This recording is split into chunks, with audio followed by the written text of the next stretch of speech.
White heavy checkmark disclaimer. This story is a fictional emotional drama based on the theme of infidelity and betrayal. It is intended for mature audiences and is created purely for storytelling purposes. Any resemblance to real persons, living or dead, is purely coincidental. The narrative explores sensitive emotions like guilt, desire, regret, and the consequences of choices. Viewer discretion is advised. It all started on a rainy Thursday afternoon. The kind of day where the sky hangs low and the wind whispers warnings you're too busy to hear. I was in the kitchen, stirring soup on the stove, when my husband, Daniel, walked in with his usual tired smile. "Aiden's coming to stay for a few days," he said casually, pulling off his damp coat. Aiden.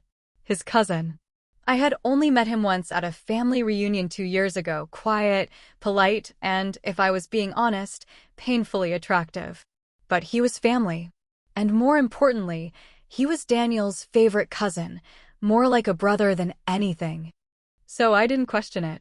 "Of course," I replied. "He's welcome." The next evening, Aiden arrived. His presence filled the room, not loud, but effortlessly magnetic. He gave me a warm hug, and for a split second, I felt it. That strange spark. He smelled of leather and musk, and he held me just a heartbeat longer than necessary. I stepped back quickly, brushing it off. Maybe I was imagining it. Dinner that night was filled with laughter. Aiden was charming in that quiet way that made you lean in to hear more. He asked about my work, my hobbies, the little things my husband had stopped noticing long ago. I caught myself laughing, really laughing, for the first time in weeks. When Daniel left for his night shift around 9 p.m., Aiden and I were still sitting in the living room. He offered to help clean up, and I accepted. As we moved around the kitchen, he made me laugh again, and I noticed how easily we had slipped into a rhythm. But it was the way he looked at me that stayed with me after I went to bed. His eyes lingered, not in a creepy way, but like he was trying to see something no one else had taken the time to notice. And I hated how that made me feel. Seen. Alive. That night, I stared at the ceiling while Daniel was at work and Aiden was in the guest room down the hall. I told myself it was nothing. Just attention. A harmless stay. But deep down, I knew something had already shifted. This wasn't going to be just another family visit. Something in the air had changed, and I felt it in my bones. It was subtle at first, innocent, even. Daniel's night shifts meant I was often left alone in the evenings, and Aiden, well, he had a way of filling that silence. He'd sit across from me in the living room, both of us sipping tea or wine, depending on the mood. It felt comforting, easy. We talked about everything: music, books, childhood memories. But somewhere between the stories and the laughter, the conversations turned deeper, softer, more personal. He told me about his past relationships, the heartbreaks that shaped him, the women who left him feeling unseen. I listened, maybe too intently. And when I shared my own struggles, how Daniel and I had drifted, how the spark had dulled, he didn't judge. He just looked at me like he understood. "A man would be lucky to have someone like you," he said once, his voice low and sincere. I laughed it off, telling him not to flirt with his cousin's wife. But deep down, I didn't hate hearing it. In fact, it had been so long since someone had said something like that, and meant it. One night, we were watching a movie. The lights were dim, and the rain tapped gently against the windows. Halfway through, I realized I had leaned into him, my shoulder resting lightly against his. I tensed, ready to pull back, but he didn't move. Neither did I. We just sat there, the tension growing with every breath. When the movie ended, he didn't say a word. He stood up slowly, gave me a look I couldn't quite read, and said, "Good night." I lay awake that night again, heart pounding. I was teetering on a line I shouldn't cross, but my body and heart were pulling in different directions. The next evening, it got worse. Daniel called around 10 p.m., stuck in an emergency at work. I made 2 cups of tea and joined Aiden on the back porch. The air was cool, the stars hidden behind clouds. "You ever wonder how things might have turned out if you'd made different choices?" he asked suddenly. I didn't answer right away, but I knew what he meant. Sometimes, I whispered. We didn't touch. We didn't kiss. But that night, something more dangerous happened. We connected in a way that went beyond physical. emotionally, mentally. We shared silences that spoke volumes, and I knew, without him saying it, that he wanted me. And worse, I was starting to want him back. The guilt hadn't hit yet. Not fully. Because right then, I told myself it was harmless. Just two lonely people finding comfort. But in the back of my mind, a storm was brewing. One that would destroy everything in its path. The morning felt like any other. Sunlight spilled through the windows, birds chirped, and the smell of fresh coffee lingered in the kitchen. But beneath the surface, everything felt off balance. The air between Aiden and me had changed, charged, humming with an unspoken tension. I kept myself busy with chores, folding laundry in the living room while Aiden scrolled through his phone on the couch. We weren't saying much, but the silence wasn't awkward anymore. It was heavy with everything we weren't saying. I reached over to hand him a folded towel, and that's when it happened. Our fingers brushed, just barely, but he didn't pull away. Neither did I. Instead, his hand gently closed around mine. It was such a simple gesture, yet it sent a shock through me. My heart skipped. I looked up, and his eyes met mine, deep, unreadable, almost sad. Like he knew we had reached a point of no return. "I'm sorry," he whispered, his thumb grazing the side of my hand. But the truth was I wasn't. Not in that moment. Because someone was finally touching me like I mattered. Like I wasn't invisible in my own home. I pulled my hand away, slowly, reluctantly. "We shouldn't," I murmured, more to myself than to him. "I know," he said, standing up. "I'll go for a walk." He left, and I stood there, staring at my own hand, still tingling from his touch. I told myself that was it. That it wouldn't happen again. That I was just lonely, tired, vulnerable. But I also couldn't deny the truth. Part of me had come alive in his presence. Later that night, I tried to act normal around Daniel, who had the next evening off. We ate dinner together, talked about bills, his work schedule, upcoming plans. It should have grounded me, reminded me of everything I stood to lose.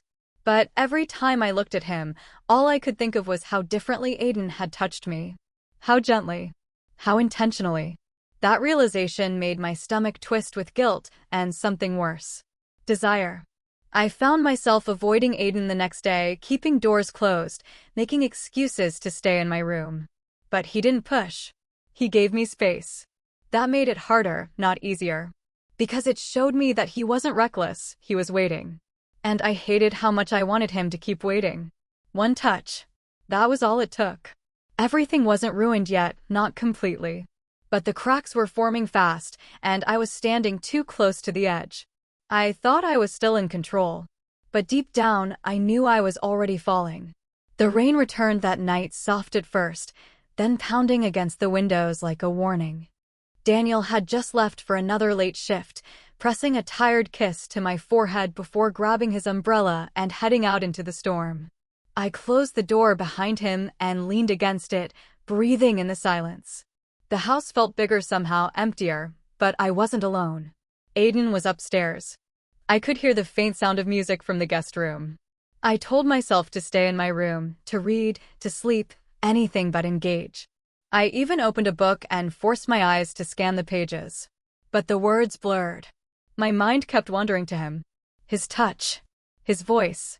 The way he looked at me like I was the only woman in the world. I stepped into the hallway, barefoot, unsure what I was doing. Maybe I just wanted to talk, to clear the air. But as I passed the bathroom, the door opened. Aiden stood there, shirtless, a towel around his neck, damp hair falling over his forehead. We both froze. "Didn't know you were still up," he said quietly. "I couldn't sleep," I replied, my voice barely audible over the rain. He took a step closer. Neither could I. I should have turned around. I should have walked back into my room and locked the door. But I didn't. I stood there, my breath shallow, heart pounding. He reached out slowly, brushing a strand of hair behind my ear. "Tell me to stop," he whispered. But I didn't say a word. The next moment happened in a blur, his hands on my waist, his lips on mine, soft at first, then deeper, more desperate. We moved together like magnets, pulled by something stronger than reason. I wanted to stop. I tried. But his hands felt like fire, burning through my skin, igniting something I hadn't felt in years. We stumbled into the guest room, our mouths never parting. Clothes fell to the floor, and every second felt like a dream I wasn't ready to wake up from. But it wasn't a dream. It was real. And it was wrong. When it was over, we lay there in silence. The rain had softened again, but inside me, a storm had just begun. I shouldn't have, I began, tears forming. He turned to me. I know. Me neither. I got dressed quickly, heart heavy, head spinning. I didn't look back as I left his room and shut my door behind me. I sat on the edge of my bed, hands shaking. I had crossed the line, the one I swore I never would. And nothing would ever be the same again. The morning light felt cruel. Bright, harsh, and far too honest. I sat at the edge of my bed, staring at the clock, still dressed in the robe I'd thrown on after sneaking back to my room the night before. I hadn't slept. My thoughts kept replaying everything: his touch, his breath on my skin, the way I surrendered so willingly. I didn't recognize the woman I had become in just one night. I heard Aiden in the kitchen. Daniel would be home soon. I stepped into the kitchen, avoiding Aiden's eyes. He handed me a mug of coffee, and for a moment, we just stood there, two people with a secret too big for the room to hold. We need to forget it, I said under my breath. He nodded slowly. We will. It was a mistake. But we both knew we didn't believe that. Daniel walked in 15 minutes later, drenched from the rain. He smiled at me, warm, trusting. And I felt sick. I kissed his cheek. Forced a smile. Cooked breakfast like I hadn't just shattered our marriage the night before. That morning, I learned how easily people lie. How easy it is to fake normal when your world is burning behind your eyes. I told myself I wouldn't speak to Aiden again, not alone, not privately. I avoided him at every turn, busying myself with laundry, grocery lists, and emails. But the silence between us was deafening. And when our eyes met across the room, I knew he was thinking the same thing. We had crossed a line. And now we were pretending we hadn't. That night, Daniel and I sat on the couch watching a movie.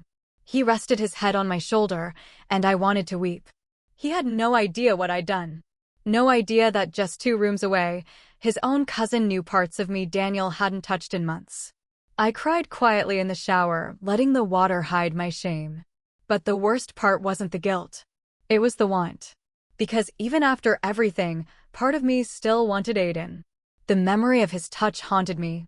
The way he looked at me like I was worth something, like he truly saw me. I told myself it was over. That I'd keep my distance. That no one else would ever find out. But secrets like that don't stay hidden for long. Not in a house with thin walls and too many truths waiting to slip through the cracks. And soon, someone did find out. The days that followed were a delicate dance of denial. I went through the motions, cooking, cleaning, smiling when I had to. But inside, I was coming undone. Every breath felt like borrowed time, and every word from Daniel felt like a knife twisting deeper into my guilt. Aiden avoided me too.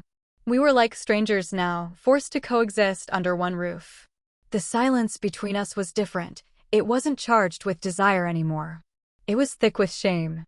But even shame has limits. On Aiden's last night before his supposed departure, we crossed paths in the hallway. I was coming out of the laundry room, arms full of folded towels. He stood there, freshly showered, hair still wet, looking like a storm I hadn't finished weathering. We should talk, he said quietly. No, I snapped too quickly. There's nothing to say. He stepped closer, and my hands trembled. I still think about it, he whispered. I know you do too. Don't, I said, shaking my head. Just don't. But that night, it happened again. Maybe it was the unresolved tension. Maybe it was the goodbye hanging in the air. Whatever it was, we found ourselves alone again, this time in the living room, a movie playing in the background, barely watched. He kissed me again. And I let him. It wasn't love. It was weakness. Hunger. Escape. And I hated myself for it. That morning, everything unraveled. Daniel had left for an early shift, but forgot his phone. He returned unexpectedly, just as I was finishing coffee in the kitchen. Aiden was upstairs packing. I heard the front door open, then footsteps, then silence. And then his voice. Cold. Flat. What's this? I turned to see Daniel holding Aiden's phone, screen glowing. A photo. Of me and Aiden. It wasn't explicit, just a selfie we'd taken during one of our late-night tea talks. I was smiling, head tilted close to his. Too close. I'd forgotten it even existed. I tried to speak, but my throat closed. Explain, Daniel said. His voice didn't crack. His eyes didn't rage. But I could see it in him. His heart was already breaking. I lied. I tried to make it sound innocent. It was just a joke. We were messing around. That's all. He stared at me. Why is it hidden in a locked folder? I couldn't answer. And that silence was the answer. He walked away without another word. Up the stairs. I heard drawers open, bags unzipping. Aiden stepped out of the room a minute later, panic in his eyes. He knows, I said flatly. The storm I'd tried to contain had finally hit. And now there was no place left to hide. The house was no longer a home. It was a battlefield. Silent, cold, and filled with the sharp weight of betrayal. Daniel didn't scream. He didn't accuse or demand. He just packed. And somehow, that hurt more. I followed him upstairs, my heart pounding, hands trembling. Daniel, please, I whispered, my voice already breaking. Let me explain. He stopped folding his shirt and turned to look at me. There were tears in his eyes, but his face remained still. Don't, he said. Just tell me the truth. All of it. So I did. I confessed to everything, every stolen glance, every late-night conversation, every forbidden touch. I told him I hadn't planned it, that I hated myself for it, that I wished I could undo it all. But how do you take back a knife after it's already pierced the heart? Daniel sat down on the edge of the bed, covering his face with both hands. With him, he muttered. My own cousin? I couldn't breathe. I never meant for it to happen. But it did, he snapped, finally raising his voice. You let it happen. Again and again. In our house. While I was out working, trusting both of you. I sank to the floor, crying into my hands. Downstairs, Aiden had gathered his things and stood at the foot of the stairs like a shadow. When Daniel stormed down, they met face to face. You have 2 minutes to leave, Daniel said coldly. And if I ever see you near her again, I swear, Aiden didn't argue. Didn't apologize. He just walked out, closing the door behind him forever. And then it was just us. Daniel didn't sleep in our bed that night. He didn't speak to me the next day either. The silence was worse than any screaming match could have been. Days turned into weeks, and the distance between us grew wider than I ever imagined possible. He moved into the guest room, avoided me at meals, barely made eye contact. Eventually, the papers came. Divorce. He left the envelope on the kitchen table beside a cold cup of coffee. No words. No note. Just the final, undeniable proof that our marriage was over. And I signed them. Because what else could I do? I had destroyed everything. I didn't just lose my husband.